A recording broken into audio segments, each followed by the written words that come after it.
सभी ब्राह्मण बंधुओं को प्रणाम।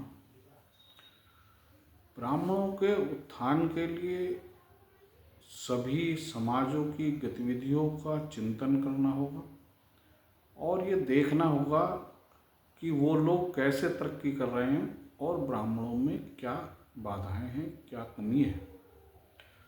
आप देखेंगे कि दूसरे समाजों की पैरवी वो पढ़े लिखे लोग कर रहे हैं। डीयू के प्रोफेसर लगे हुए हैं, लक्ष्मण यादव जैसे लोग लगे हुए हैं और हमारे ब्राह्मण समाज के जो पढ़े लिखे लोग हैं वो किसी का एजेंडा चला रहे हैं।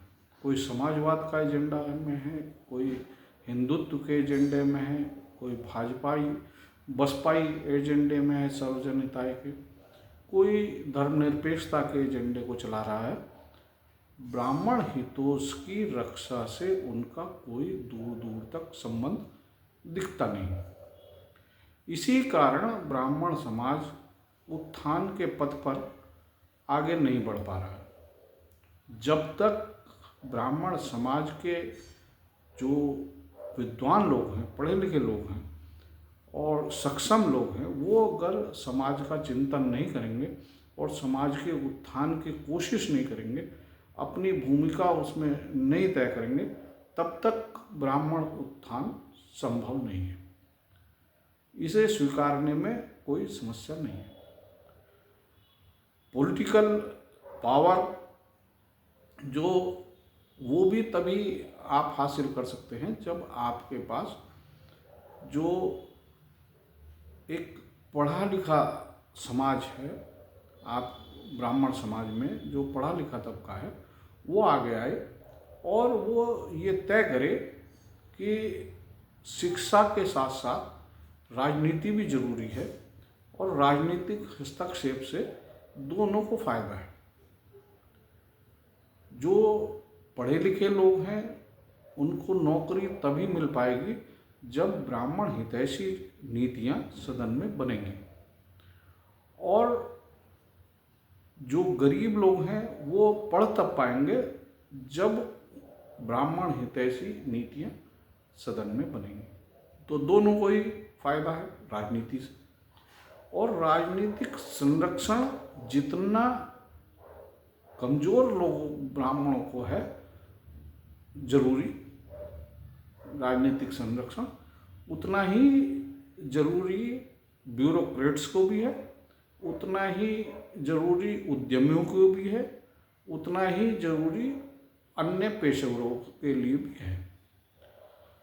सभी ब्राह्मण एकजुट होकर उसमें जो पढ़े लिखे लोग हैं, जिसमें जो सक्षम लोग हैं, जिसमें ब्यूरोक्रेट्स हैं, वो सब मिलकर, शिक्षक हैं, वो सब मिलकर ब्राह्मण समाज के हितों की रक्षा के लिए काम करें और ब्राह्मणों को ये समझाएं कि आने वाली नस्लें तब बच पाएंगी जब ब्राह्मण समाज आज कोशिश करेगा।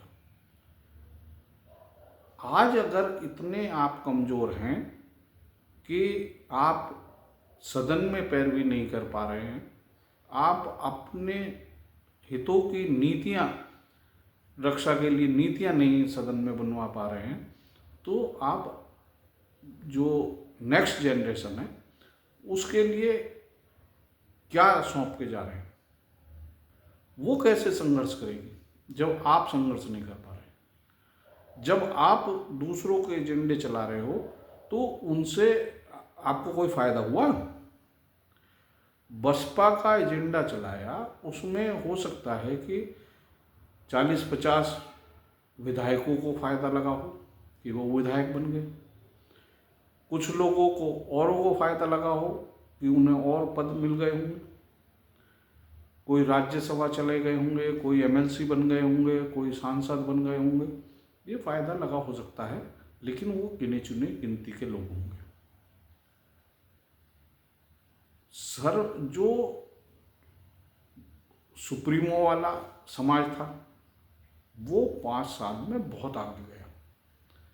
आपके पर उसी दिन से काटने शुरू कर दिए उन्होंने जिस दिन से आप उनकी सत्ता बनी, उनकी सरकार बनी। दूसरी बात ब्राह्मणों को ये भी देखनी होगी कि आप अगर अपने समाज का हित नहीं कर सकते तो ये आप तय मानिए कि आप किसी भी समाज का हित नहीं कर सकते। जो लोग देश का, भारत का मतलब विकास नहीं कर पा रहे, वो दुनिया का विकास कर देंगे, ये आप कैसे मान लेंगे? ये उसी तरीके से जब आप दूसरे देश का विकास नहीं कर सकते, विश्व में आप कुछ भी बात करते रहे, लेकिन सच ये है आप विदेशों में जाकर नौकरी कर रहे हैं। जो हुकूमत चला रहे हैं वो भी कैसे चला रहे हैं? फिजी में एक बार हुए थे, तख्ता पलट हो गया था। इंग्लैंड में प्राइम मिनिस्टर बने तो कितने दिन रहे? ये सब एक दिखावा है। ये बात ब्राह्मणों को समझनी होगी। ब्राह्मणों के उत्थान के प्रयास आपको पूरी लगन के साथ करने होंगे, निष्ठा के साथ करने होंगे। आप राजनीति करिए, किसी भी दल की करिए, लेकिन आप उस दल के साथ जुड़कर आप अपने समाज का हित करिए, साधिए। आप देखिए, जो लोग हिंदुत्व की बात करते हैं, जो लोग जाति विहीन समाज की बात करते हैं, वे लोग अनुप्रिया पटेल साहब का भी, जो उनका पटेलों का संगठन है, अपना दल है, उसको भी साथ रखते हैं। वो निषाद समाज को भी साथ रखते हैं, वो राजभर समाज को भी साथ रखते हैं, और इनडायरेक्ट में वो कई और विचारधाराओं को भी साथ रखते हैं, तब जीतते हैं। और अपने जो उनके एजेंडे हैं वो उनको पूरा करते हैं। ब्राह्मण समाज क्या कर रहा है? वे पहले धर्मनिरपेक्षता के नाम पर कांग्रेस का झंडा उठाए घूमते रहे, उसके बाद जनता दल का, लोक दल का, सबका झंडा उठाए घूमते रहे, कभी भाजपा का झंडा उठाए घूमते रहे। ये आपका काम खाली झंडा उठाए घूमने का ही है क्या? कैसे बुद्धिजीवी लोग हो? खुद से सवाल करके देखो कि आपकी काबिलियत का जो स्तर यही है कि आप जो झंडा उठाए घूमते रहेंगे? आपने समाज को क्या दिया?